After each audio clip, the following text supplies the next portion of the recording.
എങ്ങനെയാണ് നമുക്ക് English easy ആയിട്ട് സംസാരിക്കാൻ സാധിക്കുക? സ്ട്രക്ചർ എന്ന് പറഞ്ഞു കഴിഞ്ഞാൽ മാതൃഭാഷ സംസാരിച്ച ഒരു പാറ്റേൺ.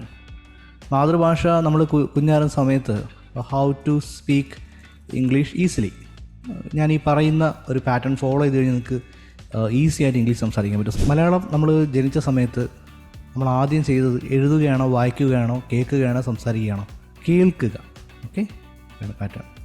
ലിസ്ണിങ് രണ്ടാമത് പറഞ്ഞു കഴിഞ്ഞാൽ എന്ത് ചെയ്തു? നമ്മൾ സംസാരിക്കാൻ തുടങ്ങി. അപ്പോൾ നമുക്ക് എഴുതാനൊന്നും അറിയില്ല.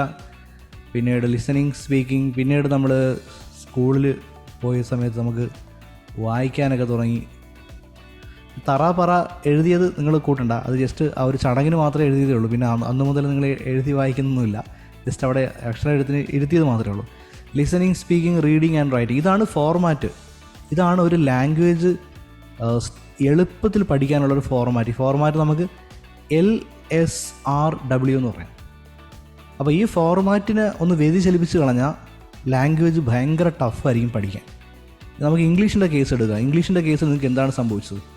ഇംഗ്ലീഷിലെ നിങ്ങളെ ഇതിനെ ഓപ്പോസിറ്റായിട്ടാണ് പഠിപ്പിക്കുന്നത്. ആദ്യം നിങ്ങളെ റൈറ്റിംഗ് പഠിപ്പിക്കും, ABCD, EFGH, പിന്നെ വേർഡ്സ്. ഓക്കെ, ആദ്യം എഴുതാൻ പഠിപ്പിക്കും നിങ്ങളെ. പിന്നെ നിങ്ങളെ വായിക്കാൻ പഠിപ്പിക്കും, എഴുതിയ അക്ഷരങ്ങളും വേർഡ്സിനെ വായിക്കാൻ പഠിപ്പിക്കും. ഓക്കെ, പിന്നെ നിങ്ങൾ സംസാരത്തില്ലെങ്കിൽ സ്കൂളുകളിൽ ഫൈൻ അടിക്കുമെന്ന് പറയും. അങ്ങനെയാണ് സ്പീക്കിംഗ് വരുന്നത്. ലിസണിങ് പാർട്ടേ സ്കൂളുകളിലില്ല, പ്രത്യേകിച്ച് മലയാളം മീഡിയത്തിൽ ലിസൺ ചെയ്യാൻ ഒരു വഴിയുമില്ല. ഇവിടെ നമ്മൾ ഫൈനാണ് പഠിപ്പിക്കുന്നത്. അപ്പം ചുരുക്കി പറഞ്ഞാൽ നിങ്ങൾ ഈ പാർട്ട് കവർ ചെയ്തിട്ടില്ല. മനസ്സിലായോ? അപ്പോൾ ഇംഗ്ലീഷ് എന്തുകൊണ്ട് ഒരാൾ സംസാരിക്കുന്നില്ല എന്ന് ചോദിച്ചു കഴിഞ്ഞാൽ എഴുതാനും വായിക്കാനും പഠിപ്പിച്ച് അവൻ എങ്ങനെ സംസാരിക്കും? ഇതൊരു ഗ്രേറ്റ് ഇൻസൈറ്റാണ്.